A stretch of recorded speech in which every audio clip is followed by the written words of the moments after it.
สวัสดีนะครับสวัสดีซีแฟนช่องน้องแสงชาแนลนะพี่น้องเนาะนะครับมาเจอกันนะครับภาพเป็นแรงของวันที่13พฤษภาคม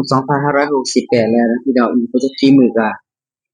รัฐบาลเพิ่นก็สิประกาศรางวัลให้พี่น้องได้ร่ำได้รวยได้โชคได้หมานกันแล้วนะครับมื้อนี้ก็แนวทางของแอดหมาน้อยคอยรักนะครับมาฝากพี่ฝากน้องกันซึ่งเมื่อก่อนก็เข้าไปตรงๆนะครับ06เม็ดเดียวนะครับเป็นชุดนะครับเป็นชุด ร่องนะของงวดที่ผ่านมา06ขนาดว่าของอาจารย์แอดหมาน้อยคอยรักนะครับวันนี้ก็มาแล้วนะครับนำเสนอกะทิกับน้องกันเลยนะสำหรับแรงของมื้อนี้ครับก็จะเป็นอาจารย์ท่านเดียวนะครับสำหรับมื้อนี้เนาะพี่น้องเนาะเพราะว่าอ่าค่อนข้างสิยาวในจังหน่อยหนึงนะครับจังได๋ก็ต้องขออภัยพี่อภัยน้องหลายๆก็แล้วกันนะครับ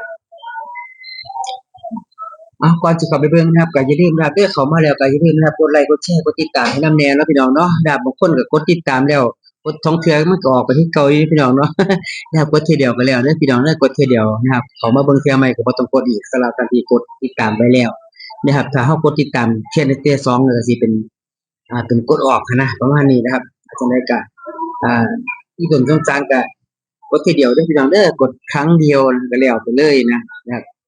สารบสันติภาพมาใหม่เด้นะครับพี่น้องเฮาที่อยู่นำกันโดนแล้วก็บ่ต้องกดอีกก็ได้นะครับขอบคุณหลายก็แล้วกันนะครับขอบคุณ FC แฟนช่องที่ติดตามนะครับตั้งแต่ต้นนะครับเข้ามาแล้วก็คือเว้านั่นแหละนะครับกดไลก์กดแชร์กดติดตามกดกระดิ่งเพื่อเป็นการแจ้งเตือนให้ด้วยสำหรับท่านที่เข้ามาใหม่คำเตือนนะครับคำเตือนก่อนจะเข้าไปเบิ่งบรรยากาศนะครับคำเตือนทางช่องของเราเสนอเพื่อเป็นแนวทางเลือกซื้อสลากกินแบ่งของทางรัฐบาลเท่านั้นไม่สนับสนุนสิ่งพนันที่ผิดกฎหมายทุกชนิด โปรดใช้วิจารณญาณในการรับชมอาจารย์แต่ละสำนักอาจารย์แต่ละท่านคิดคำนวณตามสถิติที่น่าจะเป็นเท่านั้นไม่การันตีว่าจะเข้าหรือจะหลุดคิดคำนวณตามสถิติย้อนหลังนะครับนี่คือคำเตือนในพี่น้องเด้ออาจารย์ในการพิจารณาเอานะครับเงินอยู่ในถุงของพี่ของน้องเงินอยู่ในกระเป๋าของพี่ของน้องนะครับอ่า บ่ซื้อก็บ่ซื้อบ่ซอยก็บ่พอใช้ซอยก็บ่ต้องใช้ซอยนะพี่น้องว่าเก็บออมพร้อมเก็บออมรอมริบไว้ก็ได้นะครับพี่น้องเพิ่นว่าซื้อสลากได้เพียงน้อยใช้สอยอย่างประหยัดจะบ่อัตคัดในการใช้จ่ายอะมาแล้วก็เข้ามาเบิ่งกันแล้วกันครับสำหรับงวดก่อนครับงวดก่อนของแอดหมาน้อยคอยรักนะครับวันที่2พฤษภาคมที่ผ่านมาเด้อพี่น้องเนี่ยเพิ่นให้มาที่ชิดบนฟ้านะครับชิดบนฟ้าให้มาที่2526 3536ครับหลักร้อยคือ4นะครับ3536 2526ชุดเป็นชุดร่องชุดเน้นนะครับรุดไปสำหรับชุดบนครับออก88เนี่ยครับ388เนี่ยมาเบิ่งชุดที่เข้านะพี่น้องชุดที่เข้านะงวดที่ผ่านมานะเนี่ยแอดหมาน้อยคอยร่างนะครับเพิ่นให้มาที่9596 0506เข้ามาที่06นะครับเข้ามาที่06นะครับ เอามาที่06เข้าตรงๆนะพี่น้องแล้วเพิ่นละนักที่แชน96นี่บ่เข้าครับเข้ามาตัวร่องสิบร่องครับสำหรับคลิปนี้ก็มาเบิ่งกันเลยนะครับเนาะมาดูกันเลยนะครับสำหรับคลิปนี้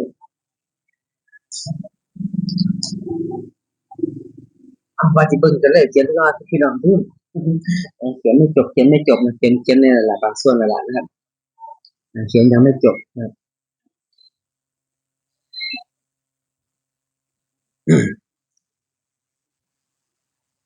16ทับ5ทับ68บนซื้อง่ายอยู่ดอกพี่น้องงวดนี้นะครับบางตัวเลขก็บ่ได้กลับแหมนะครับ ครับขออนุญาตประกาศไปสักท่านได้พี่น้องเด้อว่าอาจารย์ท่านใดหรือว่า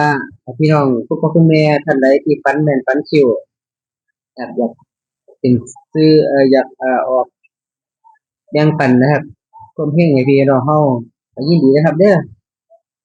น้องแสงชาแนลยินดีเป็นสื่อกลางและเป็นสะพานให้พี่น้องได้สื่อสารถึงกันฝันดีฝันแม่นนะครับก็แบ่งปันกันพี่น้องแบ่งปันกันได้นะครับ โทรมาที่หมายเลข0872304982เนาะนะครับทางช่องเขายินดีแล้วก็รับพี่ต้อนรับน้องยินดีสินำ แนวทางนะครับมาให้พี่น้องเขาได้พิจารณางวดนี้นะครับงวดนี้งวดวันที่16พฤษภาคม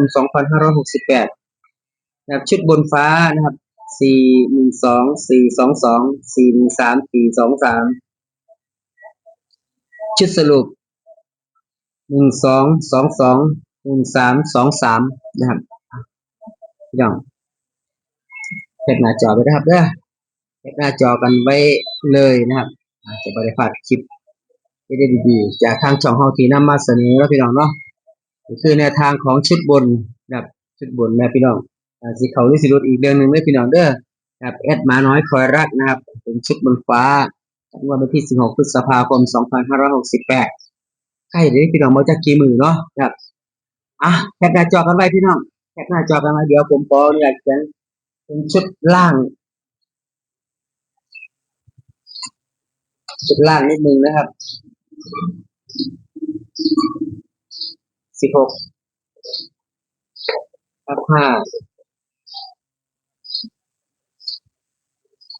ชุดล่างนี่จะเป็นชุดสรุปเนาะพี่น้องเนาะชุดล่างนี่จะเป็นชุดสรุป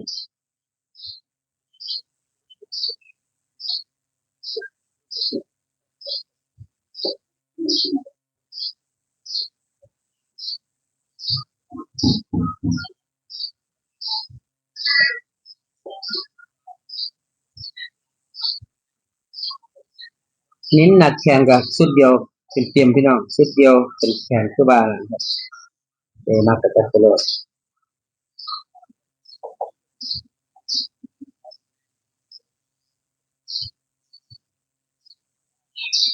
อาชีพนี้ก็คือสีแก่งแน่อยู่แล้วเพราะว่า1 มันอยู่ใกล้2ปากกาสีไงนะครับปากกาสีไงจังหน่อยหนึ่งนะครับอ่ามาดูนะครับมาดูของแอดหมาน้อยฟารักนะครับชุดสรุปล่างนะครับ2 ตัวลงล่างนะครับเน้นไปที่ชุดเน้นพี่น้องชุดเน้น79กับ70พี่น้องชุดรองนะชุดรองก็คือ69กับ60นะครับเน้นหนักแขน07นะครับเม็ดเดียวพี่น้องเนาะแคปหน้าจอไว้ได้พี่น้องเด้อแคปหน้าจอกันเอาไว้สำหรับพี่สำหรับน้องสำหรับ FC อยากที่ชื่นชอบแนวทางของแอดหมาน้อยคอยรักนะครับงวดวันที่16พฤษภาคม2568นะครับก็แคปหน้าจอกันเอาไว้นะครับพี่น้องครับคนเน้นใส่ที่พี่น้องเนาะขออนุญาตขีดจักหน่อยหนึงครับเพราะว่าเป็นตัวนี้นะครับพี่น้องโอเคพี่น้องเนาะสำหรับ60นี่มันก็ว่าสิมีโอกาสมาได้ที่เก่านะพี่น้องทุกอย่างรูปบอลกลมๆเป็นไปได้หมดพี่น้องนะครับบางคนบางแก่ออกตัวเก่าก็มีนะครับว่าบ่ได้เด้นะครับต้องให้ออก06บ่ได้ออก60ก็เป็นไปได้คือกันนะครับชุดเน้นเพิ่น79กับ70แล้วชุดรอง69กับ60ครับชุดดังนักเป็นแขนนะครับนิ่ดังนักเป็นแขนที่07ครับแคปหน้าจอกันเอาไว้ได้พี่น้องได้แคปหน้าจอกันเอาไว้สำหรับพี่สำหรับน้องนะครับเพราะว่าบางเทื่อบางที่เนาะเฮาก็บ่ได้แคปไว้บัดฮอดมื้อเวลาสิไปซื้อตัวใดเนาะเพราะว่าซั่นเด้เพิ่นนะครับห่าเทื่อก็ลืมทราบผมจะค่อนข้างสิลืมอยู่ห่าเทื่อก็ได้นะครับฮอดยามสิซื้อไปฮอดแผงลอตเตอรี่แล้วจักสิซื้อตัวใดให้อำอายอยู่บาดนี้ตัวใดก็มีตัวคักตัวใดก็มีตัวไข่ตัวใดก็มีตัวมักๆจังซี่แหมพี่น้องเนาะก็เขาก็ควบฝันพี่น้องนะครับประจัดได้ครับพี่น้องครับบ่เขาก็ควบฝันหรือว่าบ่มักบ่ชอบแล้วก็เบิ่งไว้ก่อนนะครับเบิ่งไว้ซื่อๆก็บ่เป็นหยังนะพี่น้องบ่เสียหลายเนาะนะครับไปซ่อมเบิ่งผู้อื่นเพิ่นร่ำเพิ่นรวยซะก่อนจังว่ากันเนาะนะครับก็คือแนวทางซื่อๆครับเป็นแนวทางเป็นเพียงแนวทางเลือกซื้อสลากกินแบ่งของทางรัฐบาลนะครับเฮาซอยรัฐก็ซอยเฮาครับในรูปแบบภาษีเนาะนะครับว่ากันไปเด้อพี่น้องเด้อ เป็นแนวทางของแอดหมาน้อยคอยรักซิ่งว่าก่อนก็เข้าไปที่06ครับเราก็เข้าไปที่06วันนี้มาอยู่ที่เก่าบ่0660นะครับอ่ะแอดก็มันติดธุระนะครับช่วงมาหันติดธุระก็เลยนะครับบ่ได้ลงแต่คลิป2มื้อมันติดธุระมันอยู่ไกลซึ่งสัญญาณเน็ตก็บ่ค่อยมีนะครับก็เลยบ่ได้ลงให้พี่น้องเฮาได้เบิ่งเต็ม100%แต่ว่าก็สิเต็มคือเก่าพี่น้องเพราะว่าคันมันหลายแอดก็สิลงเอาเป็นได้หลายอาจารย์ลงเที่ยเดียวก็เป็นไปได้นะพี่น้องเนาะเข้ากับถือว่ามีกำไรเบิ่งเที่ยเดียวได้หลายคลิปเนาะแคปหน้าจอไว้แล้วพี่น้องแคปไปนะครับเด้อสำหรับท่านที่เข้ามาใหม่ก็อย่าลืมแชร์ไปนะครับหรือว่า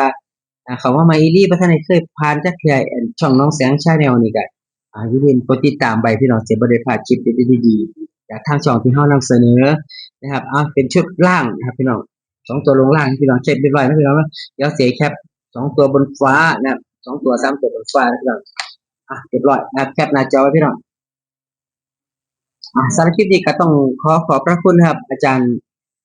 แอดหมาน้อยคอยรักนะครับที่เพิ่นได้แบ่งปันนะครับข้อมูลแนวทางให้พี่น้องเราได้เบิ่งกันนะครับขอบคุณหลายก็แล้วกันนะครับสำหรับแอดหมาน้อยคอยรักนะครับขอบคุณ FC แฟนช่องที่ติดตามตั้งแต่ต้นจนจบนะครับในโอกาสนี้ก็ขออวยพรให้ FC โชคๆหมานๆเฮงๆรวยๆครับจากคุณแสงเงินล้านกันเบิดสุขสุขคนในงวดวันที่16พฤษภาคม2568สำหรับคลิปนี้ไว้เพียงเท่านี้แล้วพบกันคลิปหน้าคลิปนี้กล่าวคำว่าสวัสดีครับ